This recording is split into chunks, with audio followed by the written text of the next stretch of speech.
for me, and you are with me, Jesus. I am lifting you higher, greater like no other. You are with me forever.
May tao. Hi! Hello! Ayun naman pala, meron pala. So, good morning! Parang, tingnan mo muna yung katabi mo, baka inaantok pa. Sabihin mo, tapikin mo, mag-aalas 11 na. Maging 11 na, inaantok ka pa. Ayan. Dapat walang inaantok. Amen. Kapag pupunta tayo rito, dapat laging ready. Okay? So, sabihin mo sa katabi mo, excited ka na ba? Excited ka na ba na handugan si Lord ng mga simpleng awitin? Ayan. So sabihin mo, lahat ay aawit. Ayan, lahat kakanta. Walang pagalingan dito, walang magaling dito. Amen. Si Lord lang ang magaling. Amen po ba? Si Lord lang ang mabuti sa lahat. Amen. Kaya sa umagang ito, hahandugan natin ng Panginoon ng mga awiting nagmumula sa ating puso. Amen ba?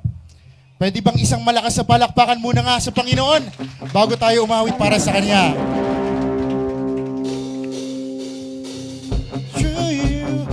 I can do anything. I can do all things. For it's you who gives me strength. Nothing is impossible. Through you, blind eyes are open. Strongholds are broken. I am living by faith.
sa mensahe mamaya. Sige po, patuloy tayo kumawit.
It's all about you, Jesus. I bring you more than a song. I bring you more than a song. It's all about you, Jesus. I bring you more than a song. I bring you more than a song. It's all about you, Jesus. I bring you more than a song. I bring you more than a song. It's all about. You're looking into my heart. You're looking into my heart. Into my heart.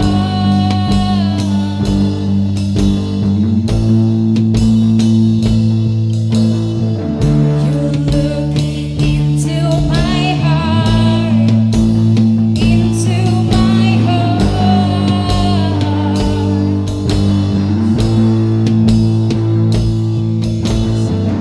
You're looking into my heart.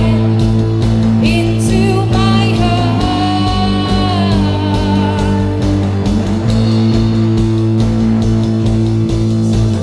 You're looking into my heart.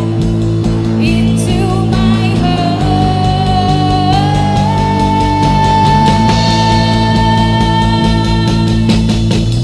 I'll bring you more than a song. For a song itself, it's not what you have required. You search much deeper within, through the way things appear. You're looking into my heart. I'm coming back to the heart of worship. It's all about you. It's all about you, Jesus. I'm sorry, Lord, for the things I made. When it's all about you, it's all about you, Jesus. I'm coming back to the heart of worship. When it's all about you, it's all about you, Jesus. I'm sorry, Lord, for the things I made. When it's all about you, it's all about you, Jesus. I'm going back to the heart. It's all about you. It's all about you, Jesus. I'm sorry, Lord, for the things. It's all about you. It's all about you, Jesus. I'm coming back to the heart of worship. And it's all about you. It's all about you, Jesus. I'm sorry, Lord, for the things I made. And it's all about you. It's all about you, Jesus. Palakpakan mo na natin.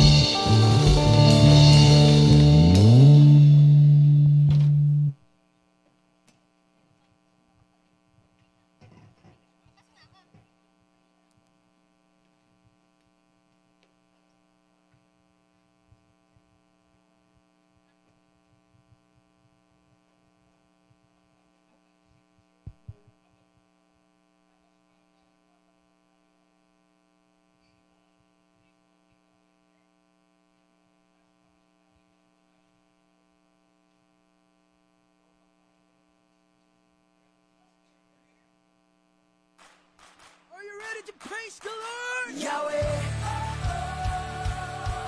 Yahweh. Hello morning po sa lahat ng mga nakatune in ngayon at sa mga narito po. Welcome po sa ating online and physical na gathering. Magtagpa po tayo at mag-mention ng ating mga friends. Bago po tayo dumako sa ating message, tayo po muna ay dumako sa ating pagbibigay yung tithes and offering, kung saan bibigay po natin sa Panginoon yung 10% ng ating mga kinikita o natatanggap. At yung offering naman po, ito po yung kung may puso po tayo sa pagbibigay para sa gawain ng ating Panginoon. So kung hindi mo pa naiintindihan kung para saan yung ating binibigay, maaari lamang po na tayo ay mag-obserba muna. At yung mga malayo po at gusto pong magbigay, meron po tayong GCash dyan at saka po BPI account. Pwede po tayo dyan na magpadala. At ang mahalaga po, bago po tayo magbigay, ito po ipanalangin muna natin sa Panginoon, sapagkat ang Diyos at kayo lamang po ang nakakaalam ng ating mga pangangailangan. So ayun lamang po at maraming salamat.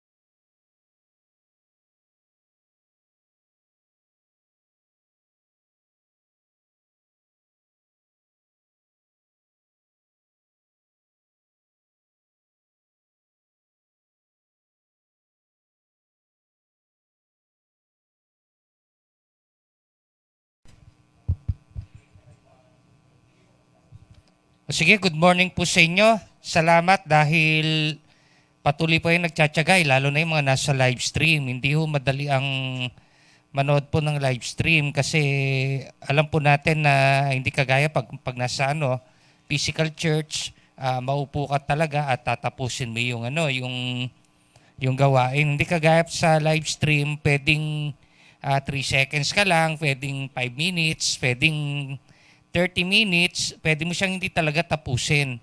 Pero salamat po sa nagtsatsaga, tapos tinatapos po yung live stream po natin. At nandoon yung talagang pinagpapahalagaan niya yung kanyang spiritual growth. Palagi mong tatandaan, kung walang spiritual growth, walang mangyayaring maganda sa kaluluwa mo. At kapag walang nangyayaring maganda sa kaluluwa mo, even sa yung physical body o doon sa physical man, walang mangyayari, ibig sabihin doon sa labas. Palagi natin tatandaan, ang spirit man natin dapat ninunurture natin from time to time para ang ating kaluluwa ay totoong tumatag. Wala akong nakitang tao na naayos ang kaluluwa at maging yung physical niya na hindi nag-ayos ng kanyang spiritual. Kaya salamat dahil palagi ka nandyan. At yung mga nandito, mga ilang sa physical, kalabitin mo yung katabi mo, sabi mo, salamat at nandito ka. Amen. Nung nakaraang Sunday, bagamat recorded po yung message ng umaga na sa live stream, ang tinapi ko po ron, it's all about sympathizer. At binigyan ko ng diin sa inyo na kung ano ang sympathizer. Itong mga sympathizer, ito yung akala they're already saved, pero ang totoo nyon, pangkaisipan lang talaga. Kasi nandoon yung, kung makikita nyo yung sequence po ng mga verses po nyo from chapter 3 ng Revelation, verse 14 to 20, makita natin ang sequence po ng yon, ay yung akala ko, okay na yung ginagawa ko. Ito yung mga yung talagang limitado ang ginagawa niya, lalo na't kung ito yung merong kinalaman, unang-una sa kanyang spiritual growth. At the same time, merong kinalaman para magamit yung kanyang buhay para sa kapakanan ng iba. Ito yung bumabaksak din, naniniwala ko, ito yung mga taong isa sa konsepto na bumabaksak doon sa pagiging carnal Christian. O yung nagiging carnal. Ibig sabihin niya, hindi nakikita yung kalinga ng pag-asenso. Akala niya mayaman siya kasi hindi porket palaging tatandaan to ha. Hindi yung sukatan ng sa Diyos. Hindi po yung bulsa ang sukatan ng yaman ha. Baka akala natin pag makapal yung laman ng bulsa mo, mayaman ka na. Pero ang totoo niyan, hindi ka naman talaga mayaman yon. Kaya nga ito yung merong dong verse bumili ka sa akin ng dalisay na ginto. Sabi doon sa isang verse doon para ikaw ay maging tunay na mayaman. At alam naman natin, ito nagpapatungkol doon sa Word of God. Kasi ang gusto ng Diyos ay i-treasure talaga natin yung salita ng Diyos. Kaya nga, sinisikap po natin na kapag ikay kumonekta sa isang spiritual family, ang number one na matutunan mo ay mag-venture sa Bible o magbasa ka ng Bible. Maring sa umpisa, pakapra-kapraso, pero wag naman 10 years ka na, 5 years ka na, ang binabasa pa rin pakapra-kapraso. Ibig sabihin, nag-excel ka rin sa pagbabasa ng Bible. For example, nung nakarang year, ang 3 chapters per day, o di mag-excel ka. Itong year na to, 4 chapters a day. Then the following year, 5 chapters a day. Hanggang dumating yung time na nasasanay ka na, naging lifestyle mo na, hindi ka na nababagot sa pagbabasa ng Bible. Natuklasan ko, kapag ikaw ay tuloy-tuloy na nagbabasa ng Biblia, yung hindi mabagal, hindi mabilis, yung 5 chapters na mahaba po ang mga verses, nakukuha ng kalahating oras. Read mode. So, kung gusto mong maka 10 chapters ka, talagang maglalaan ka ng isang oras sa buhay mo na ilalaan mo sa pagbabasa. Meron kang 10 chapters. At kung gusto mo beyond that, talagang google ka. Lalo na ngayon, pandemic, alam ko marami po ang sa atin ang halos walang ginagawa. Kesa mag-games tayo, kesa kung ano-anong gawin natin, mag-tong-it online tayo, di magbasa ka ng Biblia, ginagarantya ko. Ang daming right information ang papasok sa iyo. Amen. Ang problema kasi ng tao, pag hindi ka nagbabasa ng Biblia, hindi ka kumukuha ng dalisay na ginto, huwag kang umasa na makakakuha ka ng proper information na tutulong sa iyo para ma-enhance yung buhay mo. Kasi alam naman natin na ang Biblia ay nagbibigay ng details kung paano natin uumpisang i-troubleshoot ang ating mga buhay. A relearning. Tapos sabi Rob, bumili ka sa akin ng puting lino. Ibig sabihin yon, kapag ikaw naman nagbabasa ka ng Bible, doon mo matutuklasan kung paano maayusin yung buhay mo. Pag sinayang puti, bumabalik ka rin sa real identity mo na naayos sa wangis ng Diyos. At ang isa roon, bumili ka ng pampatak sa mata. Ibig sabihin yon, kung gusto mo talagang maging maliwanag yung sight mo, kailangan mo talaga rin ng yun na lahat bumabaksak sa Word of God at sa presensya ng Diyos. Kailangan maintindihan natin, yan yung reality. Kaya nga, makikita nyo ron, pag ikay, yung gagamitin ko na yung word lousy Christian, ito yung hindi ka malamig, hindi ka mainit. Kaya sabi ron, dahil ikay maligam-gam o malahininga, isusuka kita. Yun yung nasa 15-16 pag binasa yung mga verses na yun. Nagkape ka na ba? Comment kayo, sino rito yung mga nagkakape? O yung mga dito ay nagkakape. Di ba sa umaga, pag nagkano ka ng kape, gusto mo yung makapaso-nguso yung kape mo? Amen. Saan ka nakita nagkape, yung maligam-gam? Parang walang thrill, no? Yung inaantok kayo pag hihigop mong ganyan dahil sa sobrang init yung kape mo, nagigising ka. No, dapat gano'n ang mga mananampalataya. Yung talagang bagong kulo yung iinumin mong kape, hindi yung maligam-gam. Yung talaga pag bago mo siya inumin, talagang iniipaw mo na. Gano'n. Yung may thrill yun, tumutulis yung uso mo pag Pag yung nagkakape ka, di ba? Yun ang masarap pag bago mapapaso ka pa rin pag inom mo. Amen. Ang maganda, huwag kang maging malamig, mainit. Ginagaran ko sa iyo, pag palaging on fire ka, palaging nandoon ka, naging selfless ka na, hindi ka na masyadong selfish. Mga selfish kasi palagi nakatingin sa sarili niya eh. Ang selfless, nakatingin ka na unang-una para sa welfare ng iba. Dahil inaalala mo yung welfare ng iba, so ikay nag-aayos ng buhay. Kasi alam na natin yung testimony natin, very ano po yan, very important po ang testimony natin. Kaya kailangan po tayo talagang nag-aayos ng ating mga buhay. Amen. Mulan ba? Amen. Kaya pagdating do sa chapter 3 verse 20 ng ano na 'yon, nagre-recap lang tayo para maintindihan nyo itong susunod nating pag-uusapan. Sa 3:20 kaya sabi ron ng Panginoong Hesus, nasa labas ako ng iyong pintuan at kumakatok. Pag ako'y pinatuloy mo, ako'y dudulog sa pagkainan mo at magkasalo tayong kakain. Kung titingnan niyo 'yon, papasukin mo ako sa iyong puso at sasamahan kita sa pagbe-venture mo sa buhay. Pagod ka na ba? Ano ka na ba? Sawan-sawa ka na ba? Paulit-ulit na nangyayari sa iyo. Di ito naman yung time, sabi ni Lord, papasukin mo ako sa pintuan mo. So, kung makikita nyo, itong verse na to, hindi siya tumutukoy sa mga hindi mananampalataya.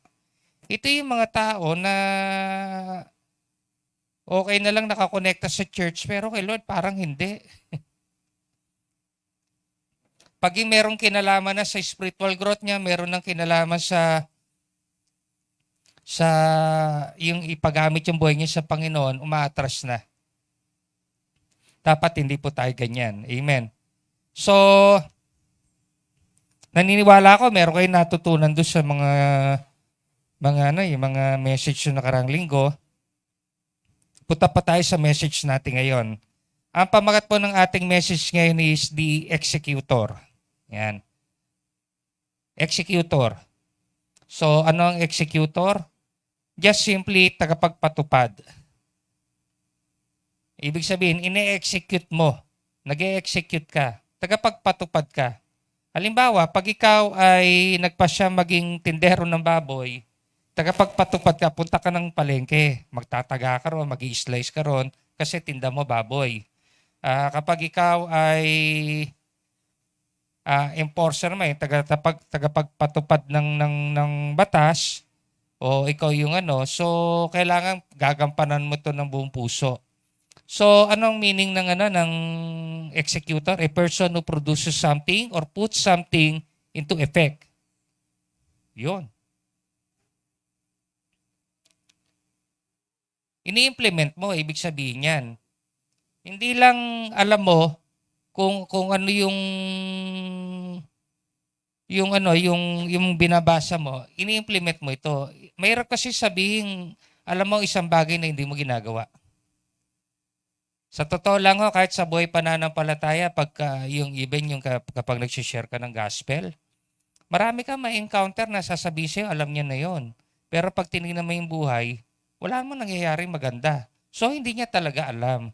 Ang isang tagapagpatupad o executor, makikita mo, talagang nakikita sa buhay niya yung sinasabing alam niya. Kasi mahirap ding mag-execute ng isang bagay na hindi mo alam. At kalimitan, diyan napapariwara maraming tao. Gusto niya execute na lang na execute, hindi na kinikilatis kung ano yung dapat yung ine-execute niya. So nagkakaroon ng problema. So hindi pwede rin naman yung execute tayo na execute o implement tayo ng implement o kung ikaw yung enforcer, impose ka ng impose.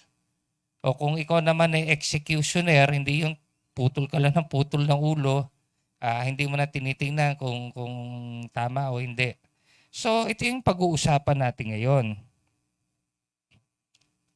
Kung titingnan natin ang Bible, meron siyang malalim na pagdating sa Word of God, pagdating sa Panginoon, kailangan intindihin natin, unawain natin na iba ang gustong mangyari sa iyo ng Diyos.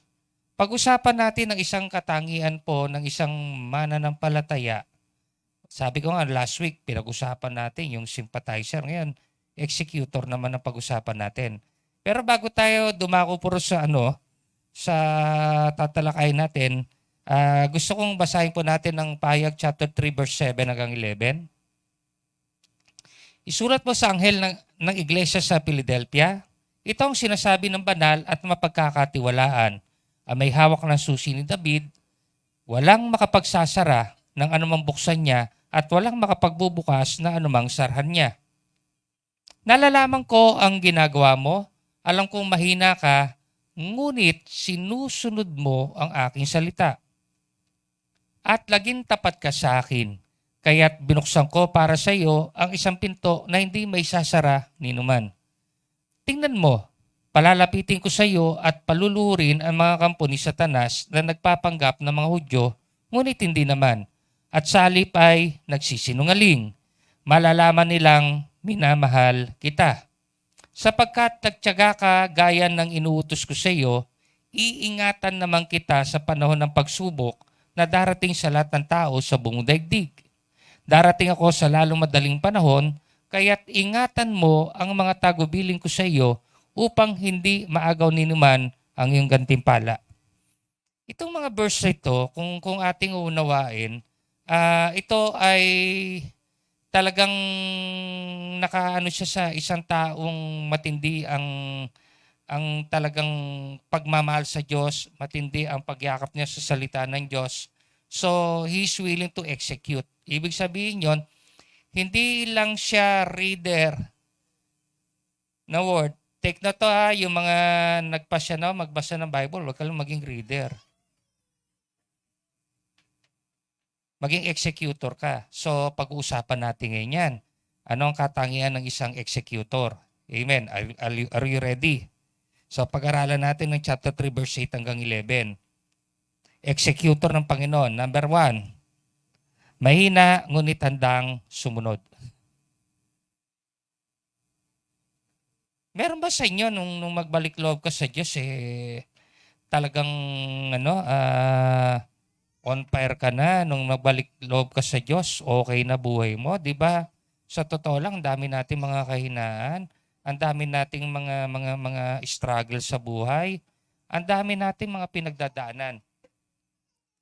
Pero ito yung maganda nung ikay mag-decide na magbalik loob sa Diyos, hindi mo na tinitingnan yung kahinaan mo. Amen. Sa totoo lang, nung ako'y magbalik loob sa Diyos, kung tinignan ko yung kahinaan ko, dating pusher, dating addict, produkto ng broken family, walang maganda sa buhay ko, walang nagtitiwala, etc. Ginagarantya ko sa inyo, maaaring nag-backout ako. Sasabihin ko paano ako gagamitin ng Diyos kasi mahina ako. Pero ito yung unang pinuna ng Panginoong Hesus dito sa taong ito. Alam kong ikaw ay mahina. Tingnan natin verse 8. Nalalaman ko ang ginagawa mo. Alam kong mahina ka, ngunit sinusunod mo ang aking salita.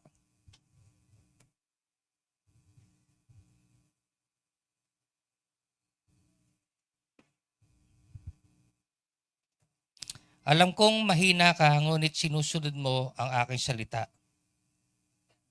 Pastor, mahina nga ako, paano ako susunod? Di baliktan ho ka rin sa lumang buhay mo. Kung ikay may relationship na sa Panginoon, ano ba buhay natin dati? Di ba mahina tayo, kaya nga kung ano na lang utos sa atin ng demonyo, na sunod na lang tayo ng sunod Amen. Manloko ka ng tao, opo Panginoon. Di ba? Ganoon na lang. Oo, may nagiinuman, tumagay ka ron, opo Panginoon. Di ba, mahina ka, kaya nga tinotolerate mo na lang kung ano yung So, ever since, nung wala pa tayo kay Lord, totoong mahina na tayo. Ang problema lang, mahina na tayo nung wala tayo sa Panginoon, pero kontrolado tayo ni Satan kasi nga nakatanikala tayo sa kanya, nakagapos. Kahit na gusto natin gawin yung tama, hindi natin magawa kasi nga nakagapos. Yun yung number 1 na problema natin Meron tayong tanikala. Konektado tayo kay Satan. Kaya ini-impose siya sa atin. Ini-execute niya yung gusto niya mangyari sa atin na kahit na ayaw na nating sundin, sinusunod pa rin natin kasi wala tayong choice. Kasi nga kontrolado ka ni Satan. Kaya nga, yung team song na gusto kong bumait, pero hindi ko magawa. Pumapasok yun doon kasi nga kontrolado ka ni Satan. Balik-balik, alam mo lang yung ano, noon pa naman mahina na tayo eh. Wala namang talagang mga superman sa atin eh. Kasi kung tayo talagang ano tayo, very strong tayo, hindi tayo na ano, hindi tayo sumusubasob, hindi nawawasak buhay natin. Amen. Pero dahil nga we are weak, tayo mahina, so anong tendency natin? Mag-fall, o bumagsak, mag-fail tayo. Yung nandoon yung hindi tayo magkaroon ng magandang achievement, yung future natin nasisira, yung present situation natin wasak din. Walang masaya, walang maganda sa buhay natin. Pero ito yung maganda. Nung nag-surrender ka ng buhay sa Panginoon, alam pa rin ng Diyos na ikay mahina. Pero sabi ng Panginoon, kahit ikay mahina anak, nung ikay mag-surrender ng buhay sa akin, kinalaga na kita. Ibig sabihin yon, alam niya kasi na meron tayong koneksyon kay Satan kaya hindi natin magawa kung ano yung tama. So puputulin ng Panginoon yan. Ibig sabihin yan, kung yan ay naputol na, hindi ka na kontrolado ni Satan. Hindi ka na kontrolado ng mga gusto niya. Kasi ini-implement ni Satan na gawin mo kung ano yung gusto niyang ipagawa sa'yo para mawasak ang buhay mo. Yung John 10:10, huwag yung kakalimutan yun. Na parito lamang ang magnanakaw upang magnakaw, pumatay, magwasak, Satan. Ninanakaw lahat ng makapagpapasaya sa buhay mo. Pinapatay niya ang relasyon mo sa Panginoon. Magkaroon ka ng hatred kay Lord. Then winawasak niya yung testimony ng buhay mo, yung patotoo ng buhay mo, wasak.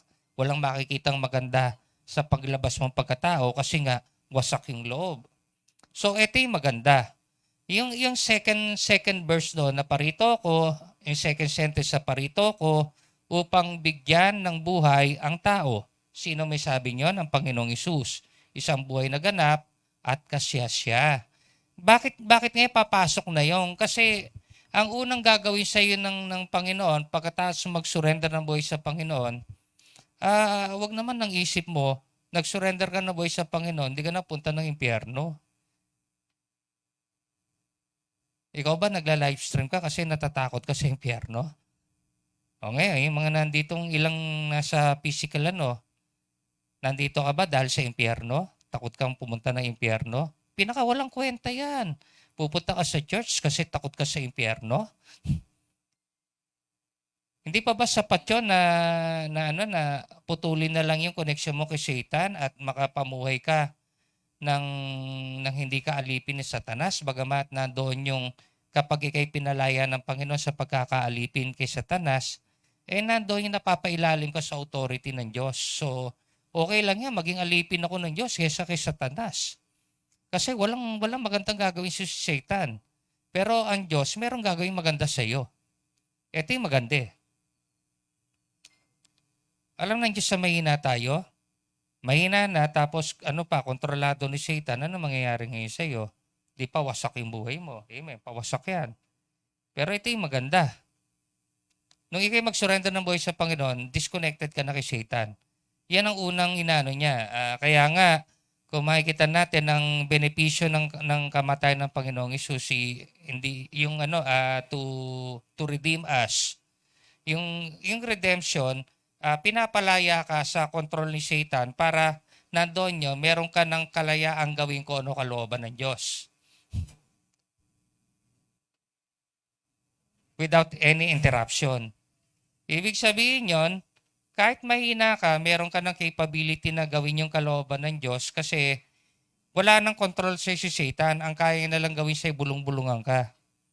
Yung utu-utuin ka ulit, dayain ka. Pero nung hindi kagaya nung ikaw ay nasa ilalim ng impluwensya ni Satanas, no choice ka kundi sumunod ka lang ng sumunod. Kahit na nakikita mo wasak-wasak na yung buhay mo, yung wasak-wasak na buhay mo, meron ba ganun tao, wasak-wasak na buhay, masaya pa rin? Ang tawag na baliw, no? Wala naman ako nakita ng taong wasak-wasak ang buhay, masaya eh. May nakita na ba kayo nagbunyong kapitbahay nyo? Mga neighbors, saya-saya ko, wasak-wasak na buhay ko. Meron bang ganon? naghanda ng piging 10 lechon. Talagang bumabaha ng MP, meron pang San Miglite. Yung mga talagang nagpainom sa buong barangay niya. May libreng shabu pa. Di ba? Yung matindi ron, libreng batak pa no? O, lasing ka na, punta na lang doon sa kwarto. Andun, merong isang tonelada ron, tumipa ka na lang doon. Siguro tuwa sa yung no? Yung mga adik, no? Yung mga pulis siguro hindi na makakapasok doon sa sa kumpanya, harangan na rin sa talagang binigay mo lahat. Pero walang gano'n, walang taong masaya na pumapangit ang buhay niya. Kaya yung ma-redeem ka lang, isang isang napakagandang pangyayari sa buhay mo. Kasi pag ikay na-redeem, papasok ka na rin sa tinatawag na renewal. Mare-renew ka na.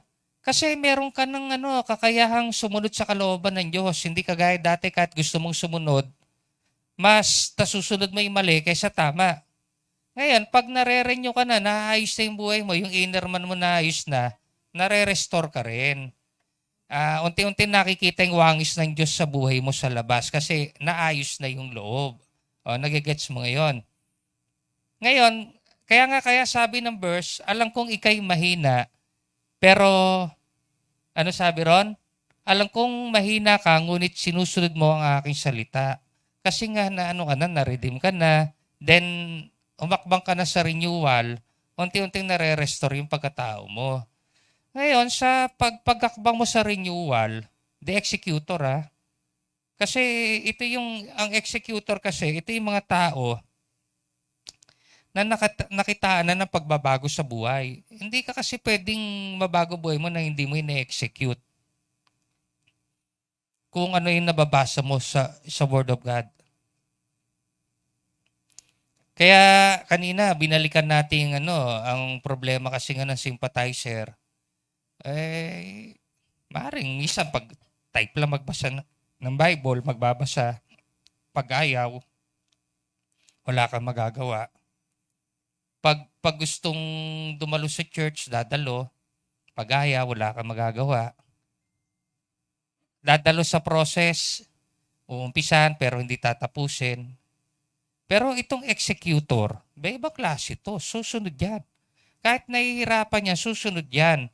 Kasi pagod na siya. Alam ba yung pagod ka na? Yung gusto mo naman yung iba. Gusto mo naman mabago yung situation ng buhay mo. Hindi pwedeng gusto mo bago ang situation mo, nalabas ang Diyos sa buhay mo. So, ang number one na masasabi mo ang Diyos ay nasa buhay mo na, ka na, willing ka na mag-follow. Unti-unting ine-execute mo kung ano yung nababasa mo. Palaging gutom ka. Yung talagang gustong-gusto mo palaging nagbabasa ng Biblia para alam mo kung ano yung mga ito troubleshoot sa buhay mo. Executor nga Executor. Tagapagpatupad. Ngayon, yung executor, ito yung kalimitang nag-e-excel. Wala akong nakitang executor na hindi nag-excel. Pag hindi ka executor, hindi ka mag-excel talaga. Pero pag executor ka, araw-araw yung ginagawa mo, nahihigitan mo yung ginawa mo kahapon. Dapat palaging ganyan ang goal natin, hindi higitan yung ibang tao. Kasi pag hinihigitan mo yung ibang tao, ingit na ingit ka ron. Amen. Tama gusto mong higitan ko. Pag may nakita kang inches na TV, nandun sa loob ng bahay niya, gusto mo sa'yo 200 inches. Diba, hinihigitan mo yon. Pero bunga ng inggit yon. Yun yung pinakawalang kwentang pag-excel. Pero kung ang ginagawa mo, mahina ka pero sumusunod dahil gusto mo na merong mangyari sa pagkatao mo kasi ang gusto mo kasi mangyari, dumating man yung time na ikay mag-expire. Ayan, meron na naman natakot na dinig na may expiration, mamamatay Yung pag namatay ka, yung pagpikit mo, nakangiti ka. Kasi alam mo nakapag-iwan ka ng magandang legacy. Na nagtiyaga ka, nandoon yung umabot ka ng kaluluwa dahil kaya ka umabot ng kaluluwa, naayos yung buhay mo, gusto mo ma-experience din ng ibang tao yung, yung na-experience mo nung ikaw ay magkaroon ng relationship sa Panginoon, na kahit mahina ka pero sumunod ka, itinuturo mo rin sa kanila, then nagkaroon ng fruit. Yung ginawa mong pagtuturo sa kanila, grabe, masaya. Kahit nga hindi ka pa mamamatay yung makita mo, ang daming naayos ang buhay dahil mahal mo ang Diyos at sinaga mo yung mga tao na yon. Sa totoo lang yan hindi yung dahilan kung bakit ako nagpaparot pa rito sa Mindoro. Hindi naman ako nagre-relaxation doon. Minsan doon pa nga ako inaabot ng sakit Itong huling punta ko nga po ron, umiga pa rin ako ron Talagang maghapon ako din nalabas. Ngayon yung isang leader doon, si Jacob, pupuntahan ako. Pastor, ilutin kita. Ilutin ako niyan. Kasi nga, sa mga gabi na yon kasi may ginagawa sila maghapon Andun lang ako. Kakaila pa konti-konti. Kasi nga, alam ko, nung huling alis ko rito, medyo talagang binugbog ko lang sa gamot yung katawan ko. Kaya yung lagnat ko bumaksak, bumaba uling temperature ko. Kaya pagdating ko sa sa Batangas, kasi kukuna ka temperature doon, siguro mga ilang kilometro pa layo ro sa Batangas, sinom na naman ako ng Alaksang FR. Di pagdating doon normal na normal yung mo. Pero ang pait ng panlasa ko, grabe. Gagawin ka, inom ako yung yung Pocari. Yan, medyo nag-iiba yung panlasa ko. Balik na tayo sa message ba kung saan mapunta yung message natin. Mahina ngunit handang sumunod. Sino rito inaamin mo mahina ka kaya ka nagbalik loob sa Diyos, taas ang kamay? I will raise my hand. Kasi lahat naman tayo nanggaling doon sa mahina Pero wag mo namang gawing dahilan yung kahinaan mo para hindi ka sumunod. Yan na nga yung identity natin nung wala tayo kay Lord mahina na, sumusuway pa. Ba't hindi mo naman gawin ngayon? Kasi wala nang authority si Satan sa'yo. Mahina ka pero you're willing na sumunod. Yung heart mo talagang meron ng willingness. At hindi ka papayag na hindi makita sa labas ng pagkatao mo yung pagsunod. Are you learning? Punta tayo sa number 2. Na dalawa lang naman tong katangian ng executor ng Panginoon. Kahit anong mangyari, tapat siya sa Panginoong Hesus. Talaga. Ano yung verse? At naging tapat ka sa akin. Pwede ka sumunod na hindi ka tapat. Pero hindi natin maliling lang ang Panginoon. Amen. Mas maganda yung pagsunod mo. Meron talagang hindi pwede paghiwalay yung katapatan sa pagsunod Mas masarap yung sumusunod ka at nakikita ng Diyos sa heart mo na tapat ka. Yung merong very sincere ka sa ginagawa mo. Yung kaya gusto mong humakbang sa pagbabago ng buhay, unang-una, ikaw yung una magbe-benefit dyan Kaya nga yung purpose natin sa buhay, huwag makakalimutan yan. Loving God and loving people. Tatanungin kita, tao ka ba? Taas ang kamay ng tao rito. May tao-tauhan ba rito? Taas ang kamay ng tao ba tayo yung magtaas? Sino rito hanggang ngayon, anong pa rin, ang mga punchline mo, pasensya na, tao lang kaya nagkakamali. Excuse me. Hindi ho nilikha ang tao para magkamali. Pag nagbasa ka na, nag-venture ka na sa Bible, lalo na sa Genesis, at nilikha ng Diyos ang tao ayon sa kanyang wangis, na chapter 1 pa lang, mababasa nyo na yan. Ayon sa wangis ng Diyos, ang Diyos may makasalanan. Doon pa lang, mag-iisip ka na, nga bakit nagiging motto natin, pasensya na, tao lang, nagkakamali. No, hindi ka nilikha ng Diyos para magkamali. Nilikha ka ng Diyos para mag-excel. Nilikha ka ng Diyos para mahalin siya. At ikaw'y mahalin din ng Diyos. Amen. So, pag ikaw'y sumusunod at nagiging tapat sa Kanya, ibig sabihin, hindi rin absent yung pagmamahal sa buhay mo. Kasi pag meron kang strong feelings din kay Lord, talagang nag-uumpisa ka ng mahalin siya, hindi mahirap pang sumunod, hindi mahirap maging tapat sa'yo. Ginagarantiya ko sa'yo, yung pag-excel sa buhay makikita sa'yo. Okay lang yan. Sa umpisa, naging sympathizer ka, pero wag kang mananatiling sympathizer na mahabang panahon.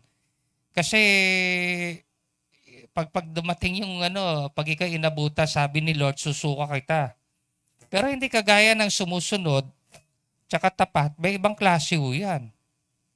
Yan yung mga tao na dahil naayos yung buhay niya kahit alam niya na hindi madaling umabot ng kaluluwa. Itong tao na to, kasi loving God and loving people, nag-umpisa siya magmahal sa sarili niya. Unang-una, ang tunay na dahilan bakit ka sumunod tsaka naging tapat kasi gusto mong merong mangyari muna maganda sa iyo. Amen. Siyempre, pag meron nangyayari maganda sa buhay mo at meron kang mga kakilala na wasak ang buhay, even do sa loob ng tahanan o sa tinitirhan mo, nandoon yung mga taong kailangan mong abutin kasi maaaring ikaw yung first generation Christian, ginagawa mo yung part mo. Yung sumunod ka at maging tapat sa Panginoon, unti-unti yung testimony ng buhay mo magiging maganda. Maring sa umpisa, pagtatawanan ka kasi hindi pa nakikita kung ano nangyayari sa'yo, ikaw pa lang nakakaalam kung ano nangyayari sa'yo. Unang-una, alam mo na wala ka ng connection sa Diablo. Pangalawa, you already redeemed. At alam mo na dahan-dahan o tay-tay, ikay sumusunod na para ma-renew ka. Kasi yung renewal, hindi ka agad naman nagte-take effect yan di ba? Yung pagbabago. Isa nga pagtatawanan ka, nung ako nga, yung 1 taon ko sa Panginoon, tapos bumalik ako rito sa amin. Diyan sa pote, nandiyan yung mga barkada ko. Pag nakita ko, basta hindi ka na napasok to sa looban Wala na, tumigil na ako dyan Tapos pag sinishare ko na ng Word of God, nagkakamot na ng ulo, nagtatawa. Sige, may gagawin pa ako di syempre, ang isip sa inyo, sira ulo ka na.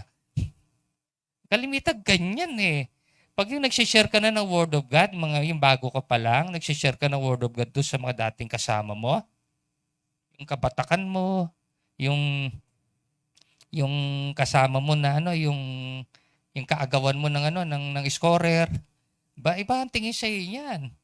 Sabihin, ay sirahan na ulo nito. Minsan ganun Pero pag ka, nagtutulak ka ng shabu, tumitira ka ng shabu, tingin sa iyo matino. Pag yung magaling kang dumiskarte ng pera para lang may pandroga, tingin sa iyo hero. Pero pag nagsishare ka na ng Word of God, tingin sa iyo baliw. So, okay lang, sabi kong ganon, hindi nila ako pinaniwalaan.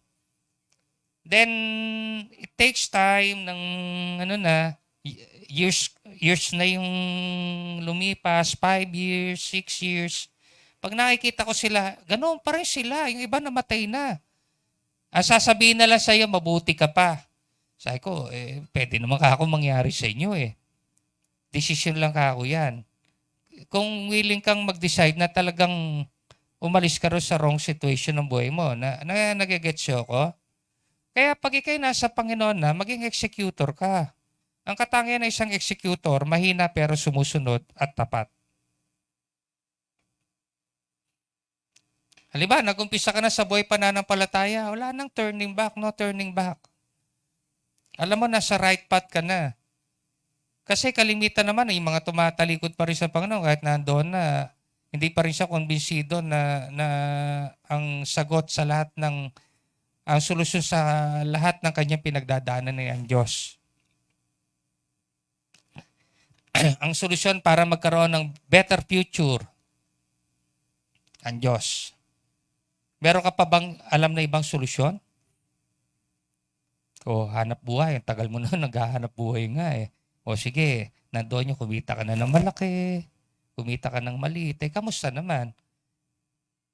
Sumaya ba buhay mo? Di ba? Lalo na pag tayo nakakahawak tayo ng malaking pera, doon lang tayo masaya Pero pag nauubos na, yung dumudukot-dukot ka sa bulsa mo, talagang kitang-kita mo, huling 1,000 na yun nasa bulsa mo. Kasi maliit na lang ang maliit na lang value na 1,000 natin. May pa dati, pwede mo pang yung 50 pesos Yung year 1990, malaki value na 50.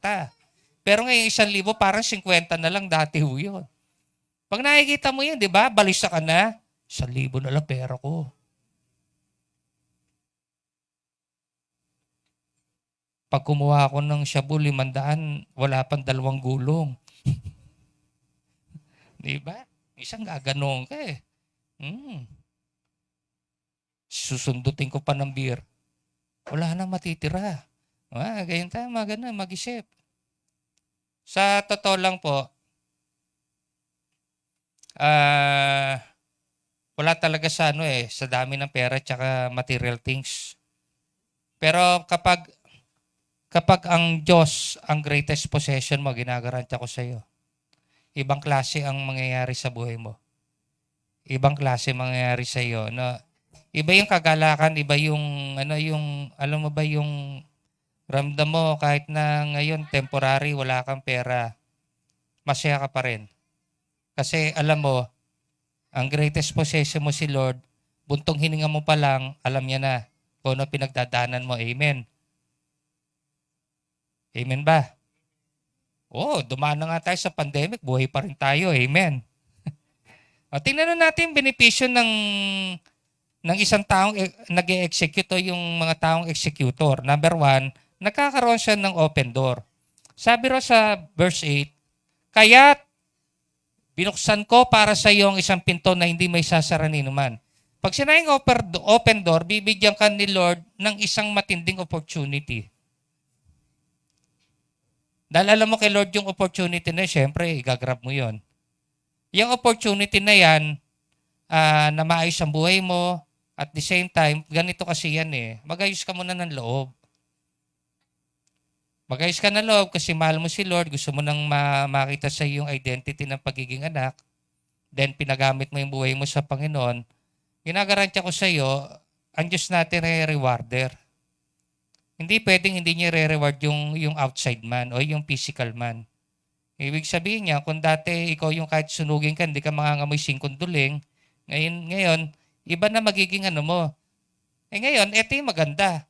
Pag okay kasi yung loob mo, kahit na i-reward ka ni Lord, bigyan ka man ng 10 milyon, hindi mo gagamitin sa katarantaduhan. Kasi okay ka na Hala ka namang yung mga susunod na ibibigay sa inyo ng Panginoon. Kasi bibigyan ka ng chance sa Panginoon na umunlad ka sa labas. Iba na ang mangyayari sa inyo, iba na gagawin mo. Sa totoo lang po, natuto na ako kung paano gagamitin yung pera, yung maliliit na dumarating sa akin. Dati, hindi ako makaipon. Pangarap po yung mag-ipon. Tapos, yung nga lang umuwi ng Mindoro, pangarap na Kasi kahit na nung maliit pa mas lalo ngayon, ang kailangan ko palagi 6K. Punta ron, solo flight pa ako nyon. Kasi talagang iba na ang pamasahe ngayon. Tapos sa dami po ng requirements bago ka makarating doon. Pero okay lang yun kasi alam ko na, alam mo na kasi yung value ng monetary.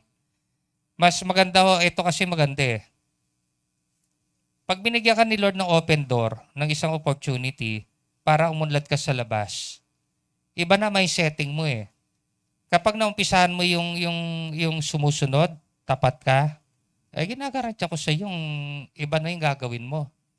Dumating man sa yung opportunity na magkaroon ka ng financial at material na reward, alam mo na siya kung paano gagamitin. Alam niya, sa totoo lang, ang takbo ng utak ko palagi kung paano ko pa magagamit ito para sa mga kaluluwa.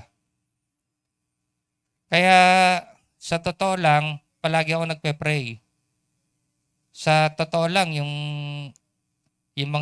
maliit naming hanap buhay na unti-unting nagpo-prosper ulit, sabi ko, thank you Lord, kasi hindi ko masyadong problema ng yung nga lang, magkaroon ka ng maintenance sa insulin, may ibang klase rin yun.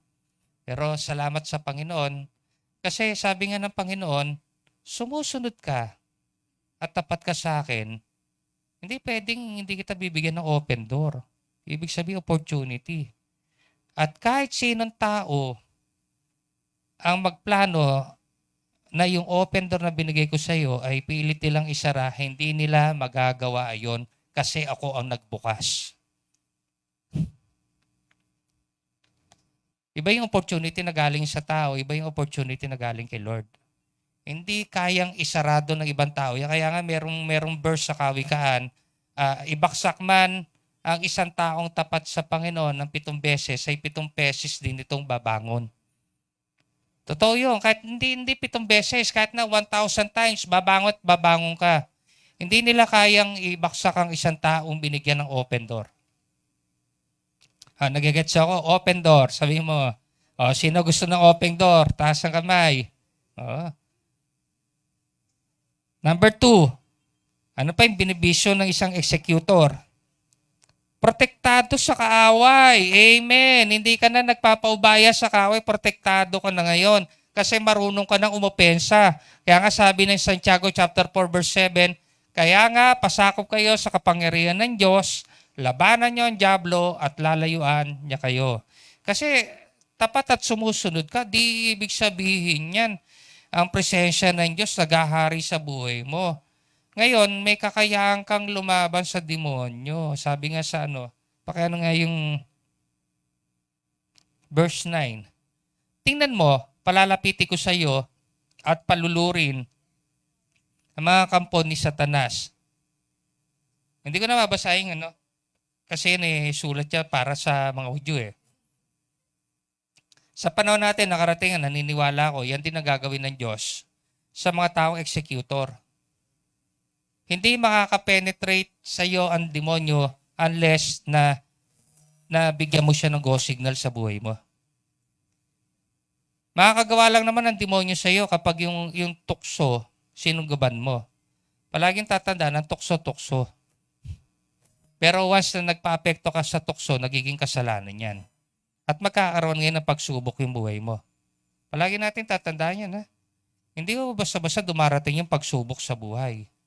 Ginagrab mo muna yung tukso. Halimbawa, may ang chick sa harapan mo, patingin ka, mayat-mayat tinitingnan mo na. Tapos mamaya, nung tinitingnan mo na, nagpaplano ka na. Parang may gusto sa akin to mamaya, ayari ka pagbalik mo. Di ba? Ganun lang yun. Ganun lang naman yun di ba? Yun yung sample yun. Pero ito yung maganda, kung tapat ka at sumusunod ka sa Diyos, nagiging ready ka. Sana mo pwede mangyari sa iyo. Ibig sabihin niyo, protektado ka ni Lord. Na nagigets mo na kung ano yung benepisyo ng executor. Then number 3, na-experience ang pagmamahal ng Panginoong Hesus. Pakiano yung verse. Yan, dyan din sa 9. At sa halip ay nagsisinungaling, malalaman nila na mahal kita. Nakikita sa buhay mo kung gaano ka mahalin ng Diyos. Amen. Nagigets siya, ikaw ba'y mahal na ng Diyos? Kung mahal ng Diyos, bakit marami ka pa rin? Bakit? Bakit ganito? Bakit ganyan? Ang tanong, sumunod ka na ba? Naging tapat ka na ba? Bago ka magbakit, sumunod ka muna. Di ba, merong kahit sa loob ng kulungan, sabi, bago ka magreklamo, sumunod ka muna. Yan ang number 1 problema ng mga Israelita nung Old Testament. Imbis na sumunod, panay reklamo. Kaya hindi na Israelites ang tawag sa nila, Reclamites na. Tsaka Angelites. Kasi may umangal, may magreklamo. Bakit yung leader ko sabi magbasa ako ng Bible? Hindi nila naunawaan, malabo ang mata ko. Hello. Yung application ngayon na Bible, pag inano mo yung font nyon, iisagad mo, kitang-kita mo yan. Malibang na lang tusukin ng lapis ang mata mo, hindi ka na mapagbabasa. Amen. Natural na ikaw blind. Pero kung buhay pa naman yung pandinig mo, di magpa-storytelling ka sa friend mo. Sige, pakibasa mo, eto yung matindi. Pinabasa mo rin sa friend mo, pati siya na-educate to sa Bible. Nagigets ako, ang pinaka masayang part ng buhay natin yung na-experience mo na mahal ka ng Diyos. Hindi yung alam mo lang Walang kwenta yung alam mo lang, pangkaisipan niya, yung na-experience. Yung talagang damang-dama mo araw-araw mahal ka ng Diyos. Kahit na dumadaan ka sa struggle, alam mo may Diyos na nagmamahal sa iyo. Ibang klase yan. So alam mo na yung benefits. Ano benefits? Open door. protektado sa kaaway na experience mo na mahal ka ng Diyos. Ano ang katangian ng isang executor? Pagamat mahina, sumusunod o willing sumunod, then kahit anong mangyari, tapat siya sa Panginoong Hesus. Pag natin 3:10-11, ito na tayo sa sapagkat nagtiyaga ka gaya ng inuutos ko sa iyo. Ito lang naman ang kailangan natin talaga magtiyaga eh. Pag mahal mo ang Diyos, magtiyaga ka. Amen. Iingatan naman kita sa panahon ng pagsubok na darating sa lahat ng tao sa buong daigdig. I will never leave you nor forsake you. Kaya nga yung Hebrew chapter 13 verse 5, ang liwanag yun. Ang sabi ron, huwag kang magmukhang pera. Tapat ang nangako sa iyo. Ang sabi ng Panginoon, hindi kita iiwan, hindi kita pababayaan. Ibig sabihin, ako ang greatest possession mo. Pakaya ng 11, darating ako sa lalong madaling panahon, kaya't ingatan mo ang mga tagubilin ko sa iyo upang hindi maagaw ni naman ang iyong gantimpala. Ang gantimpala para doon sa mga sumusunod. Habang nandito ka sa mundo, na-experience mo, ginagantimpalaan ka ng Diyos. Yung sinasabi kong reward. Ang matindi nito, hanggang doon sa kabila, may reward ka. Sasabihin sa iyo, good and faithful servant. Ang pinakamatindi nyo, nagbalik loob ka sa Diyos pag namatay ka. Ba't ka andito? Di ba maligamgam ka? Isusuka kita. Hindi kita nakikilala. Ito yung matindi. Yung sinasabi niya, Panginoon, Panginoon. Sino mang tumatawag sa akin, Panginoon, Panginoon, ay kailangan sumusunod sa akin. Hindi natin pwedeng ipangalandakan, nagbalik loob ako sa Diyos pero hindi nakikita yung katapatan, yung pagsunod. Wala akong yun, walang puntos yung mga gano'n, yung feeling wannabe ka lang. Matindi yun para ka nakadroga, nagtitrip ka lang pala pare. Pero hindi ka pala in relationship. Parang isa kang tao na nangangarap ka na lang na syota mo yung tao na yun, pero hindi naman pala. Mas maganda yung alam mo na may relationship ka sa Panginoon, na nagte-take effect yung in relationship mo kay Lord at na-experience mo yung goodness ng Panginoon. Amen. Marami ka natutunan. Amen. O sige, pray ka. Pray ka 1 minute. According do sa natutunan mo, kung tinamangan ng message, kailangan magayos. Sabi nga, Panginoon, talagang inamin ko, may hina ako, pero dapat pala sumusunod. Kasi wala na akong disconnected na ako kay Satan. Meron na pala akong capability sumunod, maging tapat sa iyo.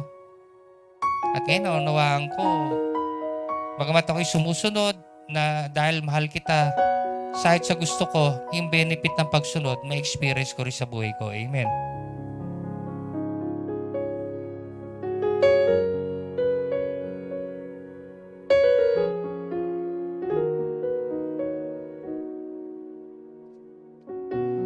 Tuloy lang kayo mag-pray and I will pray for you, Lord. Sa oras mong ito, ako'y nagpapasalamat doon sa mga naka-tune in at yung mga nandito sa physical na patuloy na kinokonek ang sarili nila sa iyo.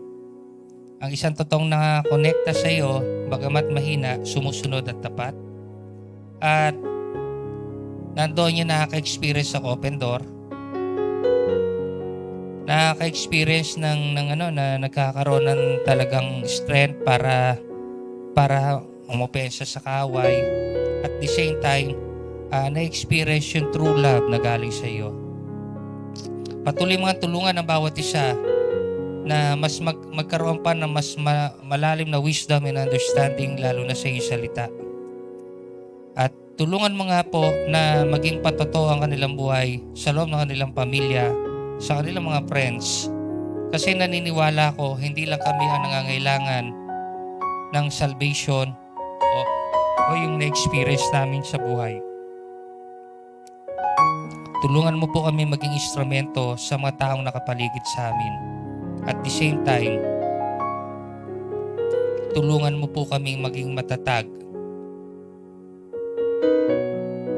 sa isang bagong identity na inilagay mo sa aming buhay. Thank you, Lord.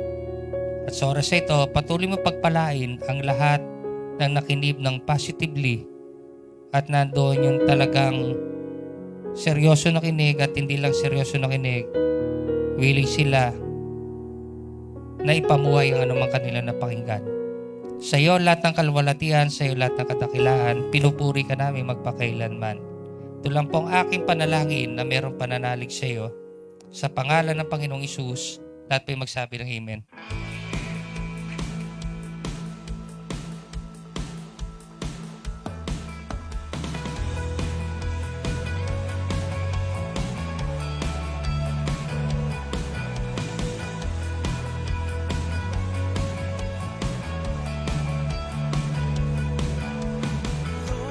Lord, lift your name on high.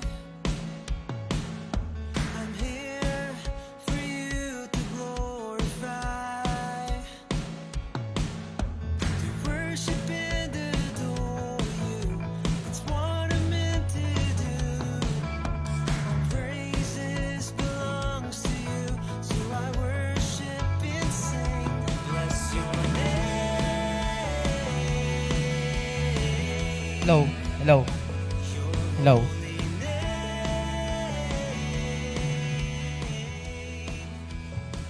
Ayun, so susulitin na po natin, no. Naniniwala naman po ako na lahat po dito ay maraming natutunan sa message po ng ating pastor. At ayun po, wag lang po nating tandaan, kundi ating pong i-execute sa ating mga buhay. At ayun lang po, at dadako na po tayo sa pag-iika po, no. At nakikita nyo po itong dalawang box, at ito po yung nakikita nyo po yung maliit at malaki, no. So sa malaking box po, ito po yung 10% ng ating kinikita sa buong isang linggo. Halimbawa na lamang po kung tayo yun nga po, wala lang palang baon pag binibigyan tayo ng nanay natin ng 20 pesos per day o pang merienda, no. Ang 10% po nun is 2 piso po. At iipunin po natin yun sa loob ng isang linggo. At kung araw-araw po kayo binibigyan ng nanay nyo ng 20, kayo po may 14 pesos.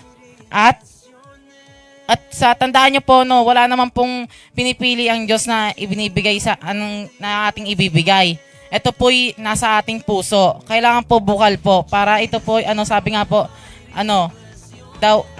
yung willing po tayong magbigay, no. Wala pong hindi yung napipilitan lamang po. At yun po, so sa Marita Box naman po is yung seed for the word. Halimbawa na lamang po kapag tayo kumain sa isang restaurant at tayo nasarapan sa luto ng at tayo na gandahan sa pagsaserve nila sa atin, no. Nagbibigay tayo ng tip. Ganito rin po dito, kapag nagandahan po tayo sa mensahe at tayo talagang yung ating puso ay hinipo ng Diyos na ayan, para sa iyan. Ibig sabihin, pwede rin po tayo ditong magbigay. At tandaan po natin, hindi naman po ito napupunta sa bulsa ng ating pastor, kundi ito po ay napupunta sa mga binabayaran ng ating church, no. So ayun lamang po. At po tsaka yung sa mga sa live stream, no, yung mga ito po, yung naka-flash sa screen, no.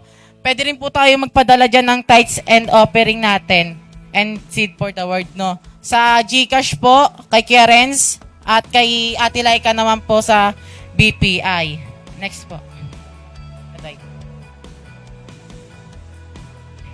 Announcement. Yan. Then, dadako naman na po tayo sa ating announcement. Ang ating announcement is yung weekly prayer gathering every Wednesday, no. 7 p.m. po siya. Pero naka-live na po siya 6:45 p.m. pa lamang po. Kaya patuloy po tayo mag-encourage sa ating prayer, no. Naniniwala po ako na mahalaga ang prayer sa ating buhay kasi ito po yung nagiging connection natin kay Lord, no.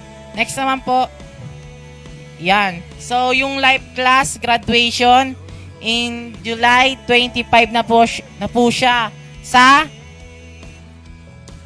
susunod na Sunday po, no? Next Sunday na po. Next naman po kayo, Tay. Yan, ito po, tandaan po natin sa mga nag-live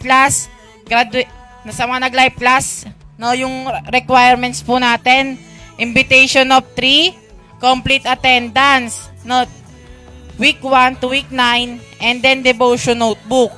Pero kung hindi naman po tayo, sa ibang week naman po, hindi tayo naka-attend, habulin na lamang po natin yung ating pong mga kulang, no, yung mga assignment po, habulin na lang po natin, at naniniwala naman po ako sa pagla-live class natin, marami rin naman po tayong matututunan. Next naman po is yan. Ito po yung kwentong may buhay sa FCC po, no, sa California, kay Pastor Pong po. At ito po yung magsasalita. Ang magsasalita po doon is si Pastor Mario and Sis Ellen Crisostomo. And dyan po sa panonood po na yan is yung patotoo sa buhay nila at marami tayong mapupulot na magaganda at patuloy tayong ma-encourage na magpatuloy kay Lord. Next po is yung ating YouTube channel. At patuloy po tayong, kung hindi ka pa nakakapag-subscribe, ay i-subscribe mo na, like, share mo na din. Tapos pag naboboring ka, imbis na panoorin mo kung yung mga kwento-kwento, ay na lang po yung panoorin natin at dyan po is marami tayong matututunan. Ayun lang po at maraming salamat.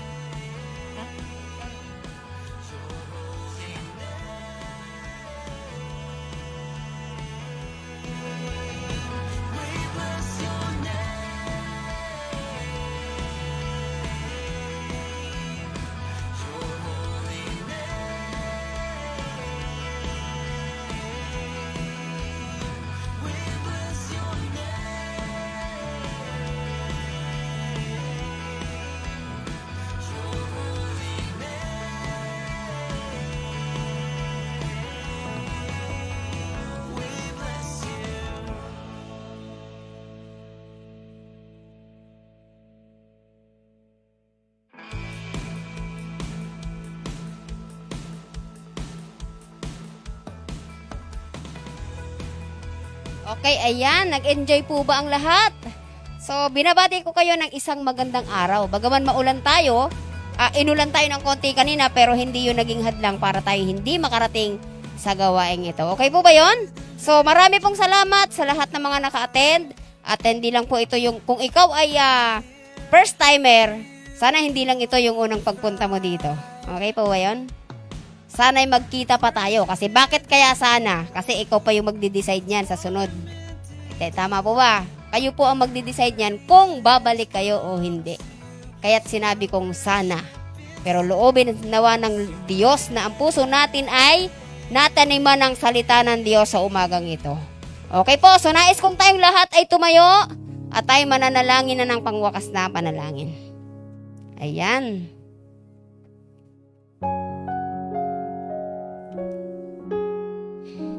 Inaanyayahan ko po kayong tayo tumungong lahat at ipikit ang ating mga mata.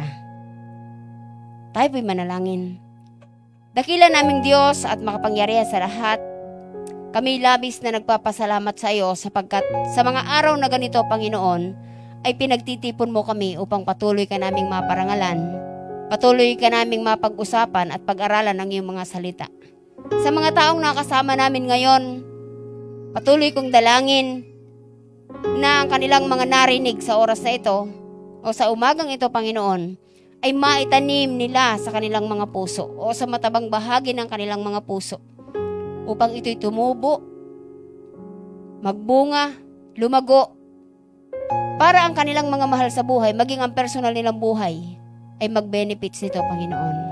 Salamat sa lahat ng kabutihan mo, sa mga pag-iingat, sa mga pagpapala mo, pinansyal man ito, o iba mang aspeto sa buhay nila, Panginoon. Dalangin ko po na ang pagsama mo at pagkalinga, ang proteksyon mo at ang biyayang walang hanggan, Panginoon, na patuloy na pag-provide sa lahat ng mga pangangailangan, ay kanilang maranasan sa lahat ng pagkakataon. Salamat po aming Ama. At ang pag-iingat sa buong sambahayan ng bawat isang naririto, Panginoon, ang kanilang mga mahal sa buhay, ang kanilang mga pamilya, sa mga naritong mga kabataan, babae at lalaki, mga magulang, mga ama, mga ina. Panginoon, maraming salamat po sa mga panahong nailaan nila sa gawaing ito upang makiisa na ikaw ay mapapurihan at mapakinggan ang iyong mga salita at maidagdag na karunungan sa kanilang mga buhay. Pinupuri ka namin sa oras na ito at patuloy na itinataas sa iyo ang aming simpleng panalangin na doon sa aming puso ay naroon ang aming buong pananampalataya. Sa iyo na nag-iisang Diyos na makapangyarihan sa lahat, ito po ang aming samo at panalangin at ito yung hinihiling namin, aming Ama. Walang iba kundi sa tanging pangalan lamang ng ating Panginoong Hesukristo. Lahat po'y magsabi ng malakas na Amen. Okay, palakpakan natin ang malakas ang Panginoon. Ayan. So marami pong salamat. Okay, siguro sa mga VIP o sa mga first timer, maaari po tayong mag-antay ng sumandali. Ano po? Subalit kung kayo ay maraming beses nang nakapag-attend, okay, so ang leader na po ang inyong konting banding sa inyong mga leader. So marami pong salamat. God bless sa lahat.